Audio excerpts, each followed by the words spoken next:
मिथिलांचल सरस्वती पूजा समिति के जो अध्यक्ष हैं संतोष झा जी, उनके पास मैं पहुंचा हूं और उनके संस्था के विषय में गतिविधि सामाजिक कार्य ये लोग करते रहते हैं। लेकिन अध्यक्ष महोदय जी से ही पूछना चाहता हूं कि आपकी संस्था कब स्थापना हुआ, क्या हुआ, नहीं हुआ, वो सब उनके मुंहों से आप लोग सुनेंगे तो अच्छा रहेगा। संतोष जी, हमारे दर्शक को आप नाम बताइए अपना पहले। धन्यवाद मिश्रा जी। नाम संतोष झा, मेरा नाम संतोष झा हुआ। मैं वर्तमान में मिथिलांचल सरस्वती पूजा समिति नाला सुपाया का अध्यक्ष हूँ। आपकी संस्था का स्थापना कब हुआ सर? मेरी संस्था का स्थापना 2015 में हुआ।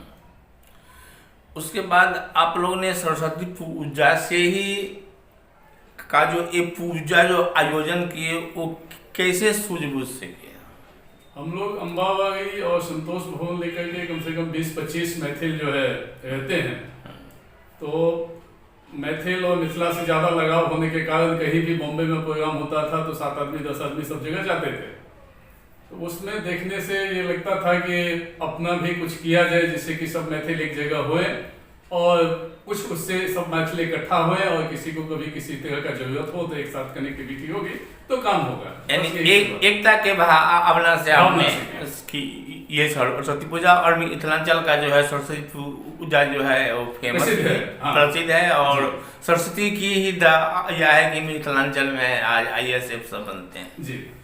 तो सर, आपके संस्था अभी तक समाज हित में क्या क्या काम किया है सरस्वती पूजा के साथ में? सरस्वती पूजा के साथ में मेरी संस्था बहुत ही तरह का काम किया है। जैसे अपने संस्था के बाहर भी जो कुछ कमजोर हैं, कुछ बीमार हो गए अचानक में कि किसी की मृत्यु हो गई है तो उनको फाइनेंशियली हम लोगों ने सपोर्ट किया है।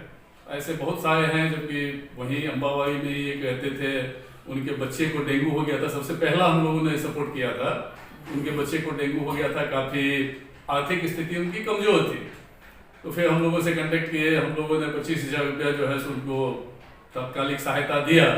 उसके बाद किया फिर ऐसे ही आगे एक बिहार में रहते हैं, शायद उगना भवानीपुर गाँव जानते होंगे आप, उसी गाँव के थे। काफ़ी उनके पिता प्रचलित आदमी, उनके बच्चे को कैंसर हो गया हुआ था, उनको हेल्प किया।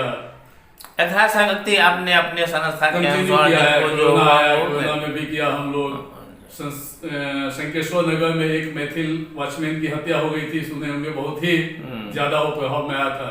हम लोगों ने वहां पहुंच के अच्छा योगदान जो है सो कंटिन्यू गए और किए। नाला सुपारा में मैथिल समाज के लिए आपका संस्था जो है अच्छे से काम करता है। पढ़ाई में दिक्कत हो या और भी किसी तरह का दिक्कत है तो उसमें हम लोग जरूर चाहते हैं कि उसको मदद करें, जहां तक हो सकता है उसको वो करते हैं। अभी हाल फिलहाल में आप लोगों ने आनंद झा का सुना होगा, उसमें भी हमारी संस्था जाके 25,000 के डोनेट किया है। तो कंटिन्यू हम लोग जो है तो जहां ऐसा दिखता है कि रियल प्रॉब्लम है तो हम लोग उसको करने का काम करते हैं। आपके संस्था के ही माध्यम से मुझे मालूम पड़ा था कि आप लोग मिथिलांचल के लिए एक भवन बनाना चाहते हैं या अपना ऑफिस ही खोलना चाहते हैं। इस विषय में आप क्या कहना चाहते हैं? नहीं, मिथिला भवन बनाना हम लोग का कॉन्सेप्ट नहीं है, क्योंकि हम लोग इतनी बड़ी संस्था नहीं है। हम लोग छोटी संस्था हैं, अभी तक 11 साल हुआ है, अभी तक रजिस्टर्ड भी हम लोग नहीं किए। विदाउट रजिस्टर्ड संस्था हम लोग का चलता है और अच्छे तरह से चल रहा है, सब कुछ अच्छे से करते हैं। तो इसलिए छोटी ही पहल करके हम लोग आगे बढ़ रहे हैं।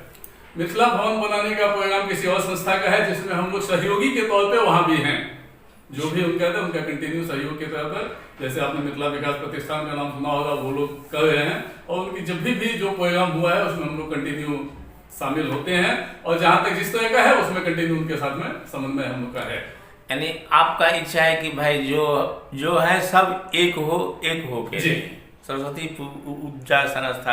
हाँ, सरस्वती पूजा तो एक चीज है ही, पूजा तो अच्छे से होना ही चाहिए, साथ में अपने समाज का विकास होना चाहिए। सबका जो कहीं तकलीफ में कहीं है तो उसको मदद किया जाए, उसको उस तकलीफ से निकाला जाए, जिसको जिस स्तर पे हो उस स्तर पे नहीं सहायता करते हैं। आपके जो पूर्व संस्थापक अध्यक्ष थे संजय जी, उनके माध्यम से मालूम पड़ा था और रणजीत जी हैं, उनसे भी मालूम पड़ा था कि आप लोग कुछ सोच रहे हैं लेकिन नहीं बताना चाहते हैं तो कोई बात नहीं। नहीं नहीं, ऐसा कुछ मेरे जानकारी में तो नहीं है। संजय जी ने ऐसा कुछ अगर बोला होगा तो या तो मैं समझ नहीं पा रहा हूँ कि किस विषय में बोला है। तो वो नहीं, संजय जी पहला अध्यक्ष थे और रंजीत जी पहले साल से सचिव हैं और अभी भी कंटिन्यू हैं। तो यदि है, मेरे नजर में भी होगा ऐसा, हमारे यहाँ कुछ छुप के नहीं होता है। तो हो सकता है कि मैं वो बात समझ नहीं पा रहा हूँ कि आप किस मकसद में उन्होंने बोला है और किस मकसद में करना चाहते हैं। ठीक है, तो देखें कि संतोष झा जी जो अध्यक्ष महोदय जी हैं वो अपने संस्था के विषय में अब कुछ बताया और जो काम किए हैं उसके विषय में भी बताए। और इनके अंदर ये नहीं भावना है कि मैं मंच पे जाके हमें टोपी और सम्मान मिले। बिल्कुल, मैं हमेशा माइक पे बोलने से भी परहेज करता हूँ और मंच पे भी बहुत कम से कम जाना पसंद करता हूँ। मैं काम करना चाहता हूँ, दिखावा फोटो इस सब से दूर रहता हूँ, इसके मैं विश्वास नहीं करता हूँ। धन्यवाद, आपने हमारे हर बातों की जवाब जो है एक जो निस्वार्थ समाज सेवी होता है उस मुताबिक है। और मैंने आपके विषय में जानता था लेकिन मैं बोला कि भाई अब सब संस्थाओं को जो है मिला के हमें भी कुछ काम करना है। बिल्कुल, तो हम लोग साथ में रहेंगे। आपका और बहुत बहुत धन्यवाद जो आप मुझे यहाँ तक बुलाए। संभव दूत के माध्यम से आप अपने समाज को क्या कहना चाहते हैं? मैं अपने समाज को ये कहना चाहता हूँ कि सब एक साथ रहे, एक दूसरे के टांग खींचने में नहीं रहे, जस्ट एक दूसरे का सपोर्ट करे। जो नहीं बन पाता है, आपके पास समय नहीं है, आपके पास पैसा नहीं है, कोई बात नहीं है, आप वहां जाने के लिए नहीं टाइम है, मत जाओ, लेकिन जो कर रहा है उसको सपोर्ट करो कि नहीं अच्छा कर रहा है। कोई भी समाज में होता है, अपने ही समाज में, दूसरे समाज में भी होता है कि कोई 5 आदमी काम कर रहा था, ये लोग अपने लिए कर रहे हैं, खाने के लिए कर रहे थे, वो नहीं है। आपसे होता है, आप सहयोग करो, नहीं सहयोग करते हो, जो करता है उसको धन्यवाद ज्ञापन दो कि नहीं बहुत अच्छा करो। आप सिर्फ अपने ही संस्था के सदस्य हैं कि और भी यहाँ पे मुंबई में संस्था है? मैं एक इसके साथ में एक सदस्य मिथिला विकास प्रतिष्ठान में उनका भी सदस्य हूँ, उसका भी सदस्यता लिया हुआ हूँ। धन्यवाद। और ऐसे ही आपकी सोच वैसे बेटी है तो कल है जो सतीश जी का है उसमें भी मैं हूँ। हाँ, ये 2 जगह जहाँ भी मैं ऑफिशियली हूँ। धन्यवाद, बस आज के लिए इतना ही। और फिर किसी जो मिथिलांचल की संस्था है उनके अध्यक्ष से मिलाऊंगा। और कारण कि ये संस्था 11 साल से चलता है और जो अपने यथाशक्ति समाज को हेल्प करते हैं और कहते हैं कि अगर किसी आदमी को अगर कुछ ज़रूरत जुनून में है तो हमारे संस्था के पास आवे, हम लोग उन्हें मदद करेंगे। निश्चित। बहुत धन्यवाद, आपका भी बहुत बहुत धन्यवाद।